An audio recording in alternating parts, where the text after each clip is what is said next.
Bueno, Ahora sí. técnicas, podemos ya...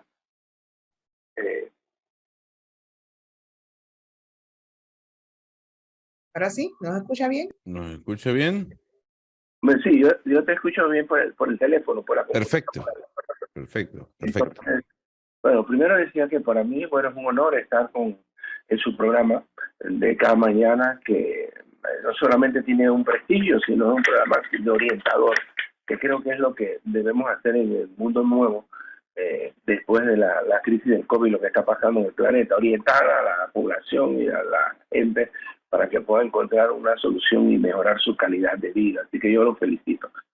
Por otra parte, la pregunta que me hacía mi amigo Edwin, bueno, la campaña es una campaña natural que surge del clamor de la situación y las contradicciones que había en la dirección del partido y en la propia dirección del gobierno, y que, bueno, es conocida por todos ustedes que hay una acumulación de malestar. En ese sentido, bueno, esta campaña surge de una forma natural, que, con el vicepresidente del CEN, del partido. Y para decirte en términos resumidos, la campaña va bien, ha venido creciendo poco a poco, y en estos momentos crece a una gran velocidad, en el sentido de que encuentra eco en la gran mayoría de los miembros del partido, en la gran mayoría de las autoridades locales, y de los mandos intermedios, jóvenes y los más experimentados. Entonces, creo que va a ser una muy linda contienda democrática, si así lo queremos llevar, con algunas dificultades iniciales, pero creo que la experiencia que hay en el PRD y la experiencia que hay en el país nos indica una apuesta a procesos democráticos, a procesos transparentes en las elecciones, sobre todo de un partido que tiene 737.000 miembros, de un universo electoral de casi 3 millones de personas. Así que en eso estamos, don Edwin. Ahora, hay un elemento cierto. Cristiano Adames, diputado, es el actual presidente de la Asamblea, que finalmente, ¿cuándo va a presentar sus documentos, Cristiano Adames? Bueno, la programación de va a ser para mañana sábado a las 2 de la tarde. Mañana en la sede del partido. Ok, eso significa que Cristiano Adames estaría hasta el momento, formalmente, una vez presente sus documentos, enfrentándose a José Gabriel Carrizo, actualmente vicepresidente de la República. Hay algo que a mí me ha llamado la atención, y es el anuncio de Pedro Miguel González y las bases que le apoyan, anunciando, pues, reitero, que presentará sus documentos para dichas primarias también. ¿Qué pudo haber pasado? ¿Por qué Cristiano Adames y Pedro Miguel González no se pudieron poner de acuerdo? Pregunta. Bueno, la experiencia... Que hay procesos. Yo estoy convencido, como creo que está convencido el doctor Cristiano y Pedro Miguel González y algunos otros aspirantes, porque hasta el 8 no podemos cerrar el abanico de opciones, de que las corrientes que quieren una reivindicación del partido, las corrientes que quieren una vuelta a los principios, y a los programas inspirados en el ideario torrijista. Dicky, por favor, Dicky, por favor, apague su micrófono porque lo estamos escuchando dentro de la computadora. Por el celular estamos bien. Sí, exactamente, por el celular. El micrófono de la computadora está apagado. Ahí, listo. Sí, te repito esto porque por algún tema técnico se prende y se apaga lo del micrófono. Y las corrientes, esto es un proceso que no ha terminado, termina el 11 de junio. De aquí al 11 de junio pueden suceder muchas cosas todavía en los proponentes finales o los contendientes finales de la campaña.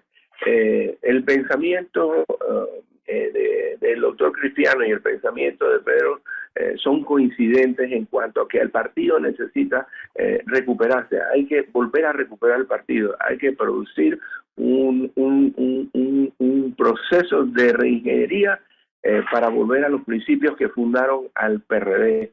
Es un partido que se funda desde una visión de un proceso de cambios encabezado por el general Torrijos, y que el objetivo más importante del partido era defender los alcances sociales, los derechos sociales alcanzados, y poder seguir impulsando procesos de transformación para corregir la pobreza, para corregir las deformaciones estructurales de la economía panameña y fortalecer la democracia en el periodo post-invasión. Nosotros hemos vivido cambios fundamentales. Por ejemplo, nosotros fuimos los primeros que logramos hacer elecciones primarias dentro de los partidos políticos y después los otros partidos políticos. Eso lo hicimos porque entendíamos y comprendíamos que la fuerza política se fortalece haciendo participar a todos los miembros del partido. El PRD ha sido un partido comprometido con los procesos democráticos después post-invasión, y no hemos tenido conflicto con otras fuerzas que han ocupado el poder. Hemos podido trabajar con todos los sectores y seguimos trabajando con todos los sectores. En ese sentido, yo creo que no veo al final una contienda entre algún miembro de los sectores que plantean esta posición frente a la posición que ha venido ejecutando en la práctica el grupo que respalda al vicepresidente de la República. O sea, estamos enfrentados a dos visiones, dos cosmovisiones diferentes, dos formas de pensar diferentes, dos formas de gestionar diferentes la política y los principios. Don Dicky, hay algo que yo quisiera preguntarle más allá de las primarias, pensando en grande, en que ustedes ganen dichas primarias. La gente está hastiada de los partidos políticos en Panamá y en toda la región. Está obstinada del tradicionalismo que ustedes han generado. Y eso se ve en resultados electorales como Colombia, El Salvador, Chile, y eso seguramente en algún momento llegará a Panamá. Don Dicky, ¿hasta cuándo el tradicionalismo político? ¿Hasta cuándo seguir pensando como se hacía política hace 20, 15, 10 años? Y se lo digo ¿por qué? Porque la gente quiere un cambio. ¿Cuál es el cambio que profesa más allá de volver a las bases arraigadas del PRD de Cristiano Adames? ¿Cuál es el cambio de timón que se le tiene que dar al país si Cristiano Adames llega a ser el nominado por el PRD? Bueno, primero te quiero felicitar por esa pregunta. Muy poca gente comprende, este proceso, ¿no? Este proceso. El mundo cambió. El mundo ya venía cambiando. El mundo con la crisis del COVID y ahora con la guerra en Ucrania está enfrentando a un cambio de paradigma y a un cambio del balance geopolítico del planeta. Hay una transición de fuerzas dominantes. Entonces, quien no entienda esto está por el camino equivocado. Entonces, Panamá no escapa de eso y Panamá sí está sumergido en un proceso de cambio. No tengamos ninguna duda. El resultado final en el 2024 va a ser de quienes sean capaces de comprender esto que tú estás diciendo. Entonces, y no se trata de jóvenes o de viejos, ¿no? Porque si se trata de cuál es tu posición, de cómo interpretas la realidad. Yo, por ejemplo, creo que hay jóvenes que hablan como si tuvieran 70 años. Ya vemos viejos de 70 años que estamos apostando a los jóvenes, porque creo que allí es donde está el cambio nuevo. Hay una nueva generación de que trae otros valores, otros esquemas, se porta de otra manera, quiere otras cosas diferentes a lo que tú señalas como la política tradicional. Eso nosotros lo hemos discutido en la campaña. Entendemos que tenemos que impulsar un proceso de cambio generacional, pero no generacional. Tenemos que impulsar un proceso de cambio del modelo, de la gestión política, tenemos que impulsar un cambio de cómo podemos corregir el capitalismo salvaje que tenemos en Panamá y en algunas partes del mundo hacia un capitalismo sostenible, donde gran parte de la sociedad sea incorporada, no a través de generar empleo, sino a través de generar iniciativas productivas sostenibles. Hay nuevos retos en el planeta sobre cambio climático, sobre participación ciudadana. Los ciudadanos exigen una participación, los ciudadanos están hartos de que la gente se burle de ellos. Y nosotros, cuando iniciamos este proceso, comprendíamos cuáles eran nuestras debilidades, cuáles eran nuestros errores y qué teníamos que impulsar. Eso casualmente es el éxito de que hemos podido lograr en este momento de la campaña. O sea, en vez de ir a decirle a la gente, estamos escuchando que la gente quiere decirnos a nosotros para aprender. Por eso nosotros nos venimos con un librito y es un cambio histórico. Nosotros tenemos la oportunidad de impulsar ese cambio. Tampoco estamos aferrados a que si somos este nombre o el otro nombre. Lo que estamos apostando como campaña política es a producir un cambio en la forma de la gestión política y en la forma como el país enfrenta el reto del futuro.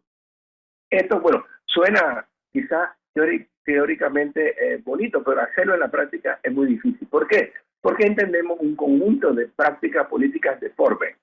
Entendemos la manipulación que se hace desde las estructuras de poder de ese tipo. Entonces es un reto y cuando uno, yo siempre le digo a mis alumnos que los sueños son el principio de la realidad. Si tú no lo sueñas, no lo puedes hacer cambiar. Lo que es difícil, tú lo puedes hacer inmediatamente, y lo que es posible dura un poco más de tiempo. Claro, don Dicky, pero entonces yo lo interrumpo allí y le pregunto, porque, a ver, Cristiano Dames viene y hace parte del poder peor evaluado en el país. No sé si tanto como el Ejecutivo, pero la Asamblea Nacional, como en otras partes de América Latina, es el peor poder en cuanto a evaluación se refiere. La gente no está contenta con el actuar de la Asamblea Nacional. ¿Cuáles son los cambios que ha generado Cristiano Dames a lo interno de la Asamblea Nacional, más allá que cuente con los votos o no, para usted decir, no, es que en la presidencia, esos cambios que él demostró en la Asamblea se van a dar? Yo te voy a decir el primer cambio que hizo el doctor Cristiano Dames. Desde que el doctor Cristiano Dames llegó a la presidencia de la Asamblea, tú puedes comprender con bastante claridad que un cambio en la forma de gestionar de la Asamblea. O sea, Cristiano Dames impulsó, por ejemplo, una política de puertas abiertas en la Asamblea. En la Asamblea se han recibido todos los sectores, los empresariales, los sectores obreros, los sectores profesionales, y se han logrado muchos éxitos significativos de leyes que norman la vida pública. Y yo entiendo y comparto contigo el desprestigio acumulado del Parlamento, no solo en Panamá, sino en América Latina. Y entiendo y comparto contigo la necesidad de que los parlamentos cambien su forma de gestionar. Pero el problema en Panamá venía de la Constitución, donde cuando eliges a un presidente prácticamente eliges a un rey, y toda la estructura de poder entonces está en torno a la presidencia de la República. Entonces ese es un cambio que yo te puedo señalar. Eso ahora no es así. Ahora mismo hay un proceso interno de gestión donde la voz de muchos sectores a través de un sector de los diputados se manifiesta, y comprendo y que hay que hacer cambios en el Parlamento si queremos seguir construyendo la democracia, porque hacer más de lo mismo va a producir esa insatisfacción que no solo la tienen los jóvenes, también la tengo yo y la tiene 1 millón de otras personas en todos los niveles de edad. O sea, hay un clamor social generalizado por hacer cambios, y esos cambios todos tienen que apuntar a la construcción de la prosperidad de los panameños,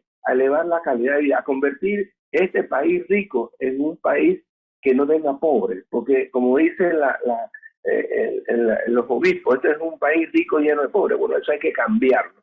¿Y cómo se cambia? Bueno, construyendo políticas públicas donde las personas tengan garantía en los procesos de educación, los procesos de salud pública, la infraestructura estratégica para el desarrollo e incorporar toda la fuerza productiva que tiene el país al proceso económico. Entonces, eso no se está haciendo, no se ha hecho por muchos años y Panamá ha perdido grandes oportunidades. Entonces, tenemos que entender que ese es el reto. Nos guste o no nos guste, aquí se va a producir un cambio. La apuesta nuestra es a estar dentro de los actores relevantes que van a producir ese cambio necesario para que la sociedad panameña construya un futuro con mayor perspectiva, un futuro inclusivo, que podamos corregir además el desequilibrio y la desigualdad, que es una vergüenza que un país como este sea el país más desigual de América Latina y está entre los 10 países más desiguales del planeta Tierra, con 4.5 millones de habitantes. Entonces, a eso estamos apostando.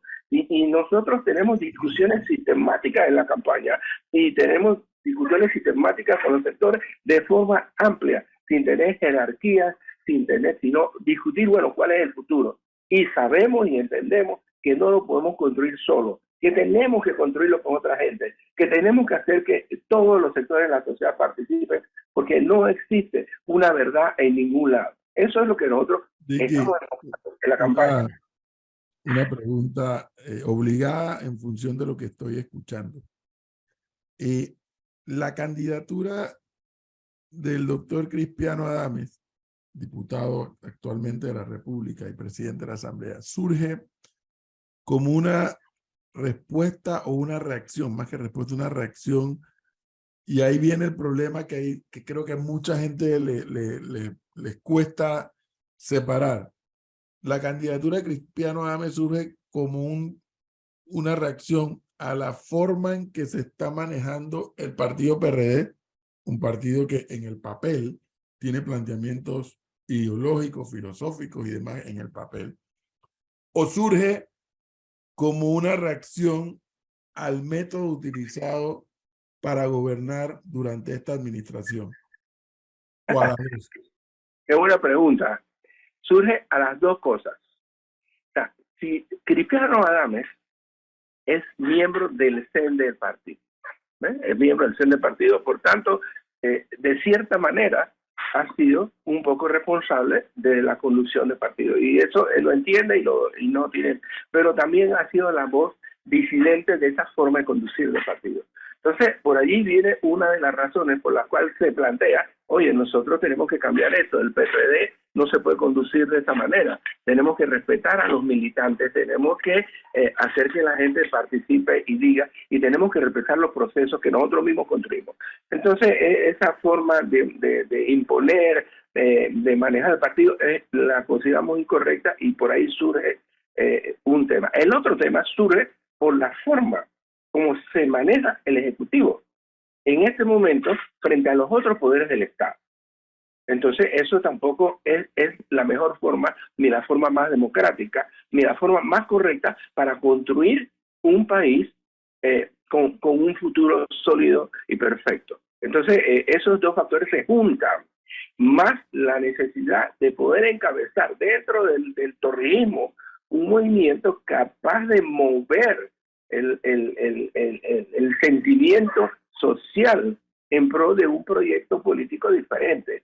Y un proyecto político que no es incomplejo, es un proyecto político que tiene que volver a tener reglas éticas y morales, que tenemos que concebir el país como una familia y que tenemos que organizar el país para el desarrollo. O sea, el desarrollo no viene porque hagas un puente o porque hagas un metro. El desarrollo viene cuando una sociedad se organiza y se incorpora a la estructura económica. Señor Panay, ¿qué tanto le estaría preocupando a el diputado Crispiano Adames o a la misma campaña del diputado Crispiano Adames esa reserva de vacantes que está haciendo el PRD?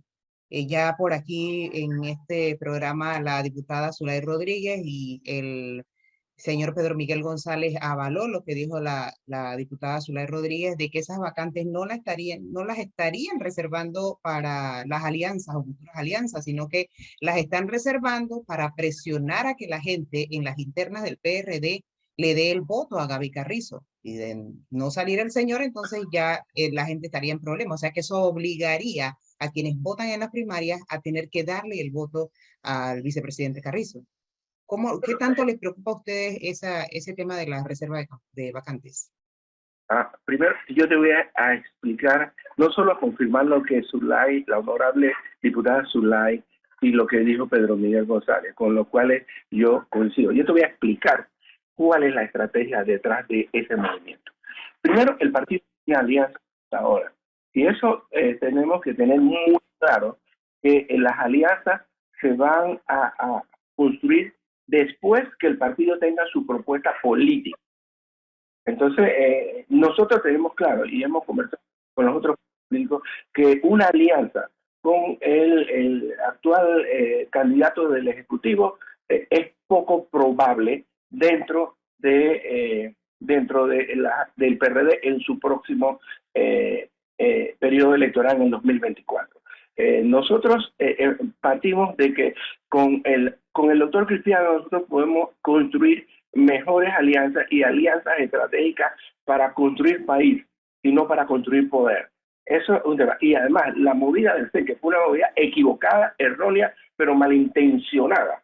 Porque cuando se hacen las reservas, se hacen para inmovilizar las partes más importantes de la membresía del PRD. Por ejemplo, en la ciudad de Panamá. Tú haces reservas en la alcaldía de Panamá y tú haces reservas en 19 corregimientos.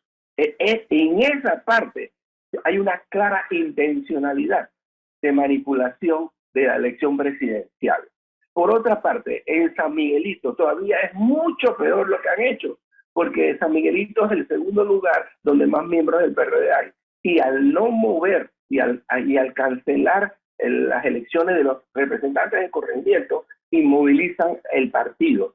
Porque quien mueve el voto del partido no son los diputados y no es la candidatura presidencial. En el PRD, quien mueve los votos es los representantes de corregimiento, son las estructuras locales del partido, los comités, las juntas directivas de corregimiento, las estructuras de distrito. Esos son históricamente y en la práctica quienes mueven el partido. Al tú tratar de inmovilizar que se produzcan procesos democráticos integrales en los territorios, estás tratando de manipular el proceso. Y lo peor, y te lo quiero decir, y gracias por la pregunta, es que esos candidatos que creen que porque le están reservando son los candidatos que van a recibir el voto castigo en el 2024. Y son los candidatos que en este momento se están quedando sin bases estratégicas de apoyo. Y porque esas bases están viniendo a la campaña del doctor Cristiano Adames. Pero es por un error político de cálculo y por un error político de inteligencia. ¿Ves? Porque tú no inmovilizas a un partido como el PRD. Eso es técnicamente un error garrafal. Es políticamente no entender lo que es el PRD, ¿no? Y del punto de vista científico, es inmovilizar una fuerza que es la que llevó a Nito. Nito no ganó por un proceso externo. Nito exactamente sacó 32.6% porque ese es el piso del PRD. Fue el partido el que sacó a Nito Cortizo y no Nito Cortizo al partido. Y eso es el primer error que se cometió en la campaña política. El primer Señor Dickey, me están preguntando acá, ¿alguien cercano al partido que nos está escuchando y le manda este sablazo, a ver si usted lo puede responder? ¿Es cierto que Martín Torrijos ya le tocó la puerta de la campaña de ustedes? No, Martín es Martín Torrijos, una persona distinguida, una persona que fue un buen presidente, hizo un buen gobierno y él tiene derecho a correr o no. Pero en este momento nosotros no hemos hablado con Martín, respetamos y coincidimos con el pensamiento de Martín que hay que rescatar el torrijismo. Y eso lo ha dicho nuestro candidato innumerables veces cuando hace las consultas que está haciendo, porque no estamos haciendo ahora campaña, estamos haciendo consultas con nuestra gente para aprender de nuestra gente y para saber qué es lo que verdaderamente quieren. Entonces, ese no es ningún sablazo, porque yo además no le tengo miedo a los sablazos, pero sí, yo sí tengo la moral y la ética para decir la verdad. O sea, se puede confirmar que desde la campaña de Cristiano Adames no ha habido conversaciones con Martín Torrijos. No, señor, no ha habido, pero nosotros, si se dan las conversaciones, vamos a conversar con Martín. Martín es un actor importante del proceso. Y no solo con Martín, vamos a hablar con todos. Si nosotros no estamos cerrados, entendemos que este no es un proceso individual del doctor Cristiano Adames, entendemos que este no es un proceso de un grupo. Lo que nosotros estamos apostando es la vuelta a los principios. Lo que estamos apostando es la vuelta a la ética y a la moral que el general Torrijos nos dio con su ejemplo al fundar el PRD, cumplir con la misión del PRD, que tiene que ser al servicio del pueblo, no servirse del pueblo. Y hemos cometido errores, y todos los grupos, y Martín, Pedro y Cristiano lo que han señalado es que, bueno, hemos cometido errores, pero en la vida siempre uno comete errores y puede volver al camino. Y entonces es mejor volver a tiempo al camino que después ir lamentando en el 2024 el aplastamiento del PRD por la manipulación de ciertos sectores que están dentro y fuera. Bueno, no sé si el profesor tiene alguna otra consulta, entonces nos agotó el tiempo. ¿Profe? Dicky, este último comentario, esta última reflexión que acabas de hacer, me lleva a hacerte esta última pregunta, toda vez que ya tenemos al siguiente invitado listo también. Yo, por razones naturales, más que naturales, obvias, conozco al PRD desde afuera, siempre me ha tocado observarlo, como he observado a todos los otros partidos, y yo le puedo hacer mucho cuestionamiento al PRD desde muchos puntos de vista, como se le puede hacer a cualquier otro partido. Para mí, uno de los grandes méritos que tiene el partido PRD es que, a pesar de haber nacido en las entrañas de la dictadura, es un partido que supo inmediatamente acoger las reglas de la democracia. Y de las reglas de la democracia ha ganado elecciones, voto a voto, así como también ha perdido. Y ha sabido jugar en democracia. Pero hay algo que le ha afectado a la democracia panameña en general y a los partidos políticos en particular, Dicky, y tú lo sabes mejor que yo, es el clientelismo político. Y fíjese qué debate ahora más interesante por el cual atraviesa el PRD. O sea, cómo, hasta donde yo sé, Cristiano Adames no es un hombre acaudalado, que yo sepa. Es un profesional de este país, incursionó en la vida política, ha tenido éxito en la vida política, ha llegado a ser presidente de la Asamblea, etcétera. Pero hasta donde yo sé, no es un tipo acaudalado.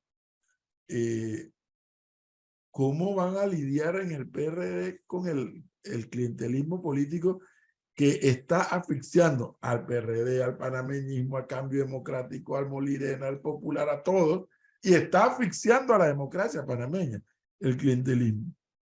Quisiera terminar esta oportunidad que nos ha dado con esa pregunta. Bueno, profesor, usted siempre es sabio y hace preguntas que son las que los panameños tenemos que enfrentar. El clientelismo es una realidad en Panamá. Se practica en el PRD y fuera del PRD, y hay algunos que están apostando a tener más recursos. Exactamente, el doctor Cristiano es una persona que ha tenido éxito, es un profesional, no es una persona que podemos decir que es acaudalada, ha hecho sus empresas, tiene exitosamente, como toda su carrera ha sido exitosa, ¿no? Pero en ese sentido, y te puedo decir que los adversarios tienen 10-1 en comparación, o quizás más recursos que nosotros. Pero nosotros partimos de un hecho muy simple. En la vida todo no es dinero. El dinero no se puede convertir en el objetivo de la vida, y nosotros por eso estamos consultando a nuestra gente, estamos apelando al corazón de la gente, estamos apelando a la inteligencia. Mira, yo siempre, inteligencia mata recursos, inteligencia mata malos análisis, inteligencia mata abusos, y tú y yo sabemos cómo el pueblo panameño en un momento, de una forma valiente, se levantó y hubo un proceso muy complejo, que tú estabas en una parte y yo en la otra, en 1989, y cómo los panameños pudimos no solo sobrepasar ese momento, sino que construir un proceso democrático respetuoso, donde las reglas se tienen que respetar. Desde ese punto de vista, yo te puedo decir una cosa: nosotros vamos a derrotar al clientelismo porque no creemos en el clientelismo. Nosotros vamos a derrotar al clientelismo porque queremos que la gente nuestra participe, tenga voz, y escucharlo y poner en la práctica lo que de esas bases del partido sale. Y lo que las bases del partido lo que quieren es respeto. Lo que quieren son cambios que hagan que la gente viva mejor. Entonces, hay cosas que han sucedido en esta campaña que no son tan buenas, ¿no? Que es usar el poder para amedrentar a cierta gente, decirle a la gente que las van a votar porque están con el doctor Cristiano o porque están con Pedro Miguel González. De hecho, inclusive han votado a alguna gente, pero el efecto boomerang para atrás ha sido enorme, enorme. Porque eso es un error político. Entonces eso va en lo que tú preguntas. La práctica clientelista que se quiere aplicar y que creen que se puede aplicar es una práctica que lo único que está haciendo es fortaleciendo la candidatura del doctor Cristiano.